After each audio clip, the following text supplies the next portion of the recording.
filet of tomorrow. Oops, I got a text on my watch. Oh, it's Sean Schimmel.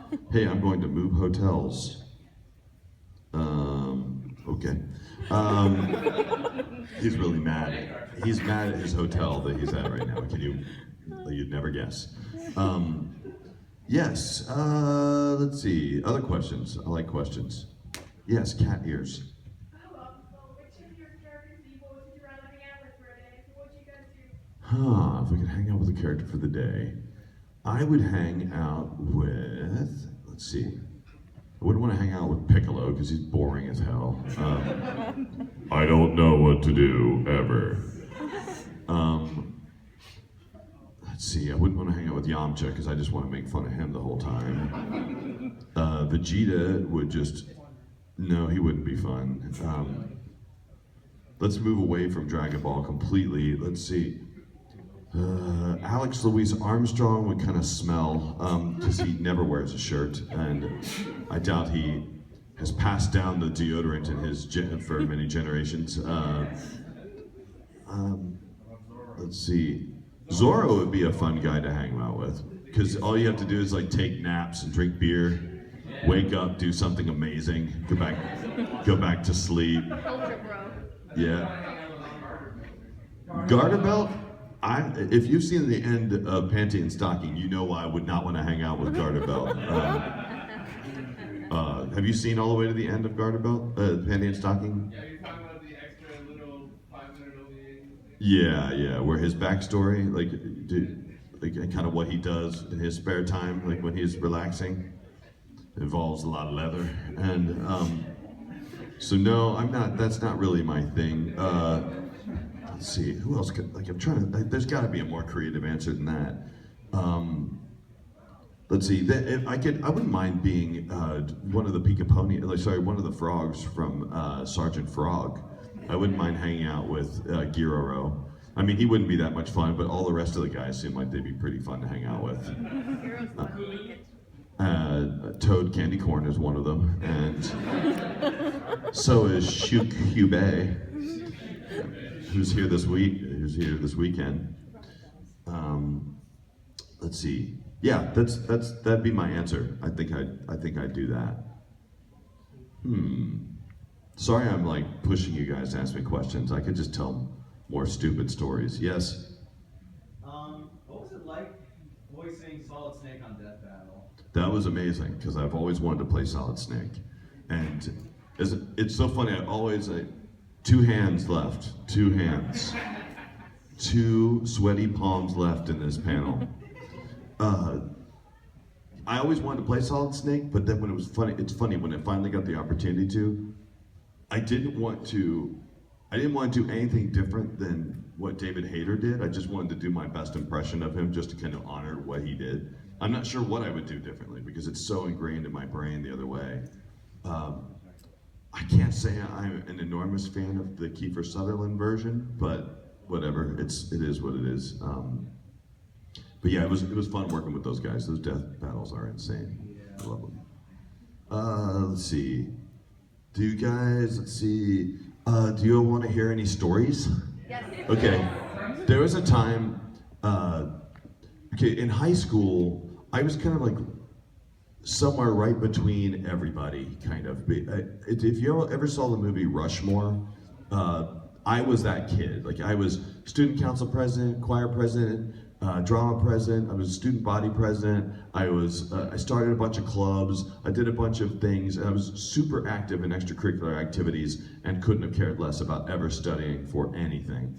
And I always had this weird thing about people who were popular for no reason. I think that has become a greater problem in our world. Even today, I mentioned Kardashian as an example, but like there was this one guy in our school, and I had to do a lot of activities with him because he was in certain groups and stuff with me, but he was this totally entitled kid. And I went to a kind of an upper middle class high school, and his parents had sent him, he got such bad grades and he was such a douche that his parents sent him to like a private school or something like that, some expensive private school. And because he got all C's and D's at his stupid private school, his parents let him come back after a year and bought him a BMW, which was just disgusting to me. And he was always like so proud of his stupid BMW. I'm like, you won that for no reason. Like you do not need that in this world. So we were doing a show together, and he had left. I saw a pair of jeans in the dressing room that were unclaimed at the end of the day. And when I picked them up, these keys fell out of them, and they were the keys to his BMW. I was like, these are going to come in handy. So I held on to them. And this was in maybe January or something, like January, February. And I held on to them until April Fool's Day. And I knew his schedule because I knew a lot of the stuff he did. So what I did was right before one of the last classes of the day, I took his keys and I got his car and I drove it up onto campus into the very middle of campus by where the statue is in the middle of campus and just parked it there and then locked it, set the alarm, and then walked behind this area because I knew he'd be walking past this area. So he's like, I'll be in his douchey cell. He's like, whatever. And he's like, what the hell? Is that my car? He's like, is that my car? So he runs up to his car and he goes to open up the door and the alarm goes off and then everybody's staring at him. He's like, where the hell is, put this in my car? So I see him run past, run towards the principal's office. So I move out of the way because I want him to go. And then as he's walking back after he's reported, I see him, I quickly, as he runs into the principal's office, I go get his car, unlock it, and drive it all the way out to the back of the parking lot again.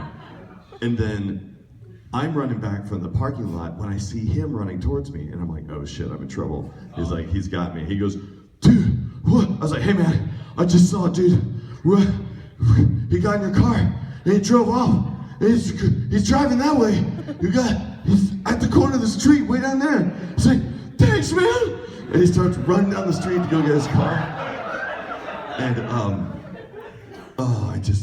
that was probably my favorite time. That's probably one of my favorite times of my entire life. And I've always loved to prank people so much.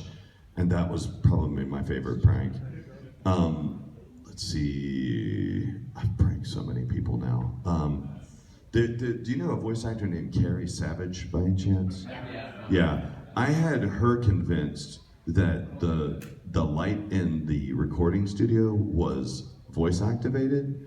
I'd actually love to pick on her because she's so sweet and so gullible at the same time. And she's not stupid, but she just, I don't know, she just doesn't trust her own wits to say, no, this isn't right. So one time we had her convinced, I had a remote control for the lights in the booth. I'm like, lights on, and they go, and she goes, no way! Oh my God, that's her for real. I'm like, yeah, lights off. She goes, no, let me try it. I'm like, go ahead, lights on, boop. And this went on, and I had her convinced for a long time that the lights in the booth were automatically powered. There was another prank I played on her where, when she got into the booth, I had the engineer pitch her voice down a little bit in the microphone, and it went through her headphones and everything. And she's like, okay, okay, huh? Hello? Hey, is there a pitch on my voice? I'm like, no, you sound normal to me. Let's go ahead and get started. Line 55. No, wait, something sounds weird. Is my voice pitched down? Like, no, your voice isn't pitched down. You sound fine. I think you're being too hard on yourself. All right, let's do line 153. No, wait. Something is going on with my voice. There's a pitch on. I'm like, Carrie, we don't really have time. We're kind of in a rush, so let's get started. No, my voice. I'm just kidding with you, Carrie. Your voice is obviously pitched down. She's so sweet. Uh-oh, how many fingers do I have left? 5 fingers left. Any last questions? Yes.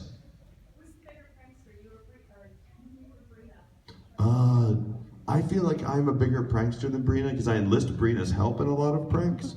Her husband is one hell of a prankster though. That guy loves to go, that guy loves to visit your house, and he will go by a convenience store and pick up a porno mag, and he'll rip pictures out of it and then leave it in his pocket when he comes to your house, and he'll just leave porno pictures in the weirdest places. Like, you go to get an egg out of the egg, and you look down, there's like a naked lady underneath it. Or like, he's put in people's Bibles before in inappropriate places. I'm always, like, if you ever meet Kara Edwards, she's the voice of Gohan and many other things. Goten and Videl in Dragon Ball. I stayed at her house one time because I was doing a doing a convention up in North Carolina where she lived. And I used to have this thing about leaving my business cards like all over people's houses. Like, it wasn't the porn thing, but I would leave them in places that they wouldn't find them for years, like behind picture frames and stuff like that. Let's see. Trying to think of other pranks I've done on different actors. I think I told you guys about the one we did for Ian the other day, like at a previous con. Then there's the Kazoo Story. I don't know if I've ever told. Like, do you all know the Kazoo Story? I'm sure a couple of you do. But I'll tell it as fast as I can. Sean Schimmel, voice of Goku, he's coming to town. He needs a hotel room, and he hates to check into hotel rooms on his own because he doesn't trust them. So I always have to go and check into hotel rooms for him. So I go to a hotel room, and I go to a hotel where I book him for his sessions, and then I check in as the guest, and I say, there's also going to be someone staying in the room named Sean. Then I get a key and I leave it at the desk for them. So when he arrives, he doesn't have to put down a credit card. He just shows up, says, I'm Sean Schimmel. They give him a card and he's in his room. But what he doesn't remember is that, what he didn't factor in is that I would also have a key to his room. So when he was recording with me, I sent some people to his room to go and gas lamp him. Hi, peace, yeah. Gas lamp him, which essentially means to just do very subtle things to somebody to make them think that they're going crazy. So that meant they went into his room, they replaced a toothbrush with a completely different toothbrush. They like he had a karate gi with him, and they folded that up perfectly, and then put a rubber band around it, put it back in his bag, and they put like a little bottle of hand sanitizer around his pile of underwear, and they condoms in the front of his backpack, like in his bag, and then the thing that got him though is they put a kazoo in the pocket of his jeans that were crumpled up on the floor. And so I called Sean in for pickup lines, pickup session the next day, which we didn't need. I paid him literally so I could hear the results of my own joke. He came in, and I have a recording of this somewhere in an archive of him coming in. He's like, Chris, oh my God, you are not gonna believe this, man. This is so weird. Somebody snuck into my hotel room yesterday and put a kazoo in my pants. I go, were you sleeping when this happened? He goes, no, it was during our session. And I mean, somebody, I think it was housekeeping, but I'm not kidding. Like, somebody snuck into my room and put a kazoo in my pants. I go, Sean, that's impossible. Like, he goes, I know it's impossible. I mean, unless you did it. I go, Sean, we were working together. There's no way that could have possibly. He goes, yeah, I know, which is why there's no way you could have done it. I'm like, okay, that makes sense. So he's completely freaked out about this kazoo in his pants, and he's calling me, going like, I just gotta get to the bottom of this, man. I think it was housekeeping that may have done it. So I've been writing a letter in Spanish to the housekeeping staff, and I think I might go down to the front desk and tell them about it. So knowing this, I call the front desk as soon as I get off the phone with them and go, hi, I'm Chris, I'm staying in room 409, and I have a guest that's staying with me, and he's kind of crazy. He sort of makes things up in his head. Like, he's fine, he's not a danger to anyone, but just don't let him talk to anyone, please. And so he was calling down there, they wouldn't let him talk to anyone. He was pretty sure there was this huge conspiracy. He ended up like writing a note and leaving it for them in Spanish, because and the beautiful thing is he wasn't angry. He was just. Is this the yellow kazoo? Yeah, this is the kazoo. He wasn't angry. No, this really happened, but we met this individual, and he went on for like 5 hours about this yellow kazoo conspiracy. We found out from Chris like a year later that he was the one that did it. Yeah. It's true. And so there's more to the story, but at the end of the day, this hotel that I used to put him at, I went to go check a different actor in, and No, I went to go check him in for another hotel, and they go, "Oh, the kazoo guy." I go, "Yeah, the kazoo guy."